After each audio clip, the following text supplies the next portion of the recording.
just went after it.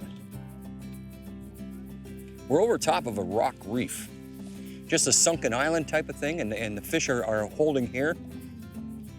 And all I'm doing is making it go up and down. I got a front heavy fly, Scotty's McFly. It's got a bullet head on it. And they've been following it. They're kind of standoffish right now. He's looking, got it. Got him. That was a good fish. I saw him come. Yeah, he came right I up. saw him come right up and grab it. He just followed it for the longest before he sucked it in. Yeah.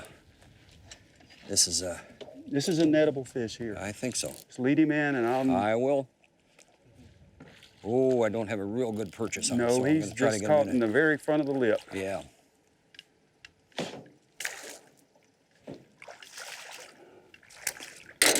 Yes, sir. There Excellent. you go, Bill. Well done, my friend. Thank you, sir. But this isn't even a big one, but this is a very nice fish. We did well here. Oh, nice fish. Now, and away he goes.